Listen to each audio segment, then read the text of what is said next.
This episode is sponsored by Circle K. Get the most savings on every gallon when you fuel with the Circle K Fleet Card. Learn more at CircleKFleetCards.com. Hello, I'm Chris Brown, Fleet Group Editor at Bobbin, and welcome to the next episode of Fast Forward Interview Series. Fast Forward is about connecting with leaders in fleet, tech, and automotive to show what the future holds for fleets of all types. In this episode, I interview Kristin Slanina. She's Managing Director of Charge Across America and also Chief Innovation Officer for Park My Fleet. Kristin will share learnings from Charge Across America, a cross-country race with 5 teams in 5 different EV models. There are a lot of takeaways for fleets on how drivers manage charging and how they interacted with their EVs. But before we begin, be sure to subscribe to the Fleet Forward YouTube channel so you don't miss future episodes of Fast Forward. And feel free to drop us a comment on the channel. Okay, let's get into it.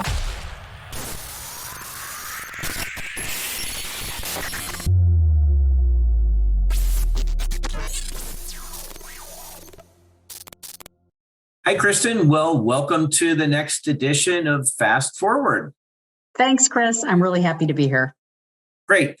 Well, to start off, tell us a little bit about yourself and the mission of Charge Across America. So Charge Across America, it was a really fun thing for me to be managing director. And ironically, it was the 30th anniversary of when I was co-captain and driver of the MIT Solar Car team. So I felt like it was sort of almost destiny that I had to do this. And my solar car races, we did 3 races and we ended up winning all 3 races, which made it even more fun. But that is what catapulted me into automotive. We wanted to have at least 5 teams to drive across country with two people in the car and really not only bring the ecosystem together, but how do we learn from this and get insights so that we can enable mass adoption?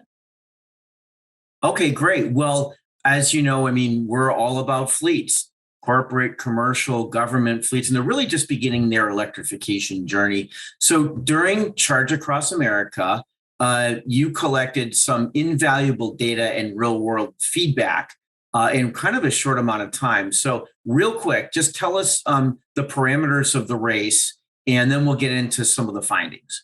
Yeah, that sounds great. So basically, New York to LA, we started at Rebel's facility in New York and ended in Los Angeles at Westlake Autoscape. We had 10 days.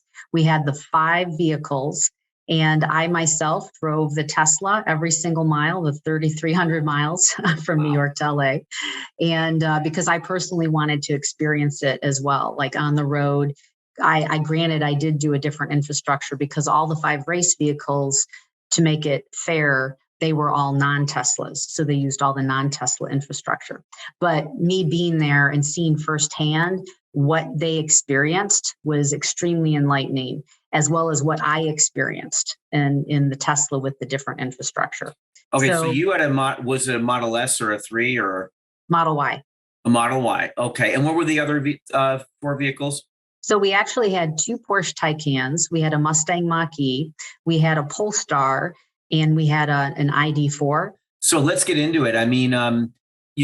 Where do we start? Driver interactions with the vehicles. You had seasoned drivers and those new to EVs. Is that true? Yeah. So we purposely wanted to. So we had 2 teams that were what I call seasoned drivers, and we had 3 teams that were really novices. And what we wanted to do is observe kind of that learning curve across those 10 days. And, I have to say the day one, the start, definitely you could see them learning. They hadn't really understood about the apps that were available to give them ideas about, where do they charge along this journey. And plus, to be fair, we were giving different points based off of things. And I made sure that they were more strategic and efficient in their driving, because when they clocked in and when they clocked out, their charging time was included in that clock in and clock out time. So Chris, you and me, we could charge up at nighttime at the hotel and get a full charge for the next day, but none of those teams did it. So what we did in my mind is stress tested the system.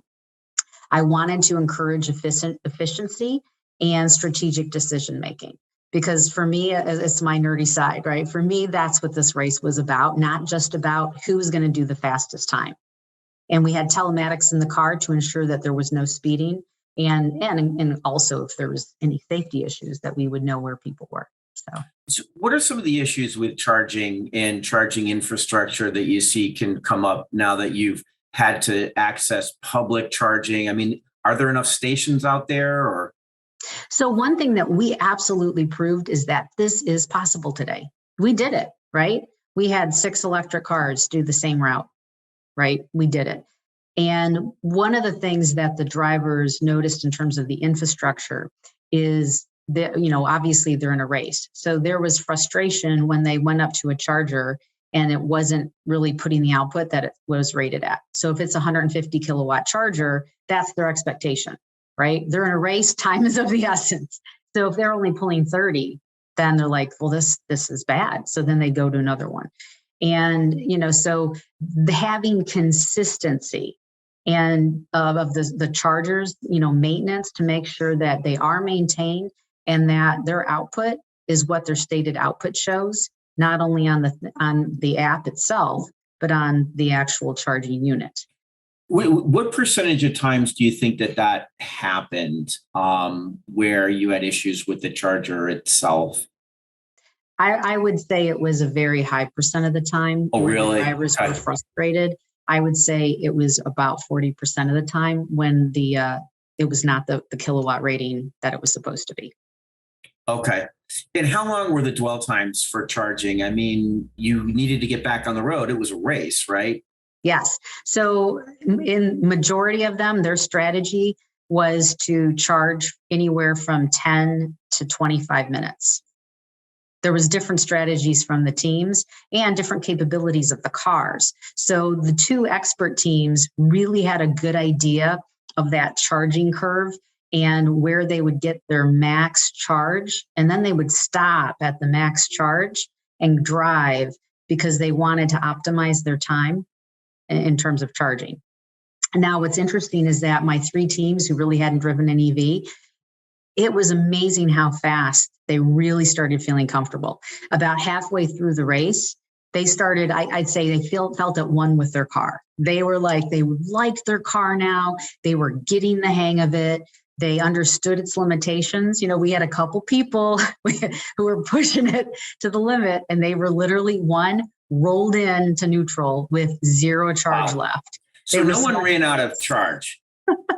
And we did have one, the Porsche Taycan absolutely ran out of charge. He had misjudged and he had to get a charge. So he had a 10-point deduction for that. Okay. That was on day 2. So they learned. And when we had that big stretch from Colorado Springs to Durango, there's about 160 miles where there wasn't charging.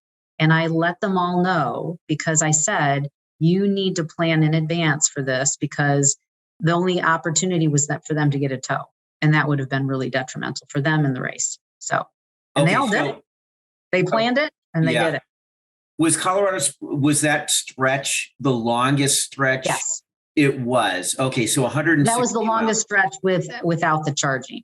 Every day, we planned every day to be anywhere from a 300 to 350 mile duration of range. Okay. And then to get extra points, we had some, what we called extra credit stops. So did they want to spend the time and the charge to go get this extra credit points or not? That was another strategic decision making that we had. And I mean, intuitively, I would think that most of which parts of the country would have more chargers. Did that play out where maybe stretches in the Midwest, there just wasn't enough of them, or what do you think? So what they found is that, and part of the issue is we had 5 of them going the exact same route, pretty much, at the same time. So there were times when people would have to wait. They'd go to the charging and they didn't have enough charge left to go to another charger. So they had to wait because their other teammates had beat them to the charging. And what we did is we did have a 2-minute start break between each of the vehicles leaving that morning to try to help disperse that a little bit. So the person who came in last the night before goes first in the morning, and then 2 minutes later, the person who was fourth goes second, and on, right? So strategically, what a lot of them would do is if you already knew you were going to be last, you would go and just charge up fully, right? So you'd start your day not only first, you get a 2-minute lead and you'd have a full charge. Okay. Yeah. And, we had, you mentioned the Taycan, which is not a fleet vehicle, obviously, but it does kind of set the bar pretty high in terms of its ability to accept a charge compared to the other vehicles. Can you expound on that? Yeah, so it's interesting that it did not win our race. So I just want to make note of that, Chris. But yes, so having best in class technology and knowing those use cases, because the Porsche Taycan had a 350 kilowatt capability in the battery. So just think, you go to a 350 kilowatt charger, bam, you're charged up, lickety split. And so the other cars, let's say 150 kilowatt max charging, and they get, let's say they find their 150 kilowatt charger, right? It's a lot longer. And so people, for mass adoption, in my opinion, it's got to be better. And I see so many opportunities for that, like the induction charging in the road, right? And that takes away the whole thing of having different connectors. We don't need different connectors, right? We don't have different gas nozzles for every different OEM vehicle. Yeah, that's a really good point about connectors and gas nozzles and barriers to adoption. So yeah, I get it. Yeah. So best in class technology, and it can really make a difference with how long people have to wait and, kind of their enjoyment of their car in general. Sure. And talking about maybe the vehicles themselves, we're talking about the Taycan. Are there any other kind of takeaways or any other like kind of creature comforts that one vehicle may have had that the team's warmed up to, or anything like that? I have to say, everyone really loved their vehicles. So my experience driving the Model Y, the Tesla, I felt that they did an excellent job with the in-vehicle app that walked me through my charging. So what I did is in the morning, I'd put in my in-destination point, and it would tell me the 2 or potentially 3 superchargers that I would need to go to, as well as how long I should charge at each of them. I just followed it, and I didn't even I had, of course, other apps that I was ready to use, but I found that I didn't need to use it, and I trusted the car completely. What I found with the teams and talking to them is that they were using other apps on their phone to, in a sense, validate or even replace the in-vehicle charging recommendations. Interesting. And so I see opportunities with OEMs to do a better job of incorporating that in the vehicle so that people don't have to worry about other apps. Sure. Well, we have kind of limited time left, but please, what did we miss about the experience and the drivers before we wrap up? So I think that the drivers, they learned very quickly, and at the end of the race, they love their cars. We had one of them that now started a company and is creating an EV club in New Hampshire. So I think that's a great sign. Yeah, that's fantastic. So, I guess at the end of the day, the adoption or the learning curve was fairly quick. Kristin, thank you so much for joining us on Fast Forward. Thank you.